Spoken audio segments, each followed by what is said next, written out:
વર્ણિવે શર્મણીય દર્શનમ મંદહાસરુચિરાનનાંબુજમ પૂજિતમ સુરુનરોત્તમૈર્મુદા ધર્મનંદનમહં વિચિંતયે. અસતોમા ષટ્ગમય તમસોમા જ્યોતિર્ગમય મૃત્યુર્મા અમૃતમ ગમય. ઓમ શાંતિ શાંતિ શાંતિ.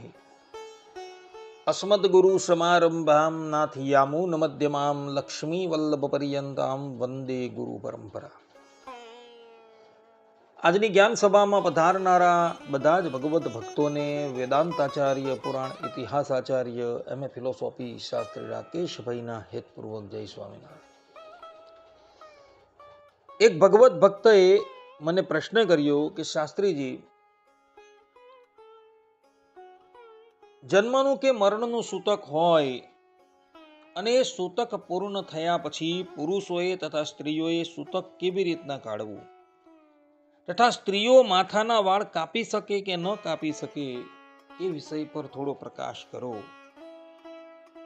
આ પ્રમાણે એ ભગવત ભક્તએ જિજ્ઞાસા વૃત્તિથી મને આ પ્રશ્ન કર્યો, પરંતુ આ પ્રશ્નનો ઉત્તર આપવો એ મારો ધર્મ નથી. કારણ કે હું જે આશ્રમની અંદર છું ને જે આશ્રમના ધર્મ હું પાડી રહ્યો છું તે પ્રમાણે આ પ્રશ્નનો ઉત્તર આપવો એ મારો ધર્મ નથી. એટલે માતાઓ અને બહેનો મને ક્ષમા કરે, છતાં પણ શાસ્ત્રોની અંદર કંઈક પ્રવેશ થયો છે એટલે માટે હું આ પ્રશ્નનો ઉત્તર આપું છું. તો સૂતક પછી પુરુષોએ તથા સ્ત્રીઓએ સૂતક કેવી રીતના કાઢવું, તો એ સંબંધમાં બૃહસ્પતિ અર્થાત કે દેવગુરુ બૃહસ્પતિ કહે છે કે આ શૌચાંત કૃત્યમ સર્વેષાં વપનમ નખનમ ઉભયોઃ સ્ત્રીણામ ચ મુંડનમ નૈવ નખ છેદનમ કેવલમ. અર્થાત કે સૂતક પૂર્ણ થઈ ગયા બાદ પુરુષે માથાના વાળ કપાવવા અર્થાત કે મુંડન કરાવવું અને નખ કપાવવા.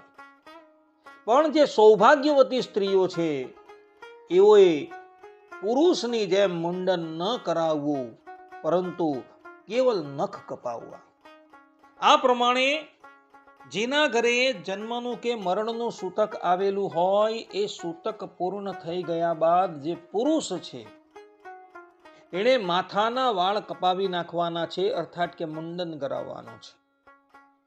જેના ઘરે મરણ થયું છે એ લોકોએ તો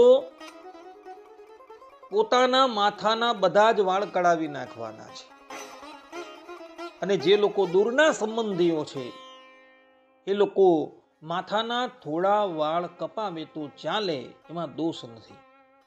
અને બીજું એણે નખ કાપી નાખવાના છે. પરંતુ જે સૌભાગ્યવતી સ્ત્રી છે એ સ્ત્રીઓએ મુંડન નથી કરાવવાનું. એણે સૂતક પૂર્ણ થઈ ગયા બાદ કેવલ પોતાના નખો છે એ કાપી લેવાના છે. આ પ્રમાણેનો નિર્ણય બૃહસ્પતિજીએ કરેલો જોવા મળે છે. તો બધા જ લોકો આ વાત જે છે એ આત્મસાત કરી નાખે. હવે આપણે બધા સ્ત્રીઓએ માથાના વાળ કપાવવા કે ન કપાવવા એનો નિર્ણય શ્રવણ કરીએ. તો એ સંબંધમાં સ્કંદ પુરાણ પ્રભાસ ખંડમાં ભગવાન શંકર દેવી પાર્વતીને કહે છે કે ક્ષૌર કર્મ ન સસ્તમ સ્યાદ યોષિતામ તુ વરાનને સભદ્રિકાનામ તત્રૈવ વિધિતાસામ શૃણુસ્વમે સર્વાન કેશાન સમુદ્રદ્ય છેદયેત અંગુલદ્વયમ. અર્થાત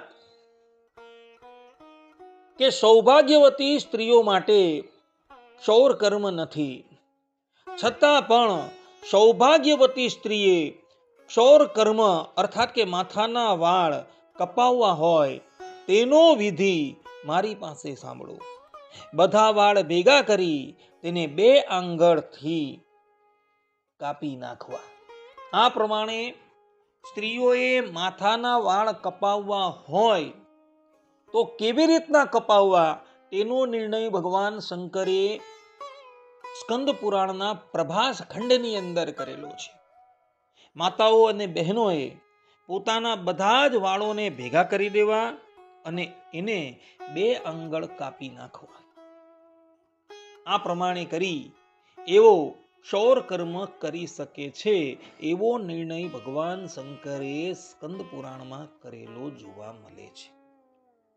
કેવલ વિધવા વનિતાને બાદ કરતા સ્ત્રીઓએ ક્યારેય પણ પોતાના માથાના બધા જ વાળો કાપવાના નથી. જો એને પોતાના માથાના વાળ કાપવાની ઈચ્છા થાય તો બધા વાળ ભેગા કરી એને 2 આંગળ કાપી નાખવા, એનાથી વધારે વાળ કપાવવાના નથી. આપણે અહીં વિધવા વનિતાને તો મુંડન કરવાનું કહેલું છે, પરંતુ હવે દેશકાળ બદલાયો છે. તો દેશકાળ બદલાયો છે તો એ લોકો માથાના વાળ કપાવતા નથી. હવે એ વાત એ લોકો પર આધારિત છે. એ બાબતમાં હું કોઈ નિર્ણય કરતો નથી. એટલે સૌભાગ્યવતી સ્ત્રીઓએ માથાના વાળ કેટલા કપાવવા એનો નિર્ણય ભગવાન શંકરે જે પ્રમાણે કરેલો છે એ જ પ્રમાણેનો નિર્ણય બધી જ સ્ત્રીઓએ માન્ય રાખવાનો છે. અને એઓએ પોતાના માથાના વાળ કેવળ 2 જ આંગળ કપાવવાના છે. આટલું કહીને હું મારા પ્રવચનને અહીં વિરામ આપું છું. સર્વે સંતુ નિરામયઃ, સર્વે સુખીનો ભવંતુ, સર્વભદ્રાણિ પશ્યન્તુ, મા કશ્ચિદ દુઃખ ભાગ ભવેત. અસ્તુ. જય સ્વામિનારાયણ.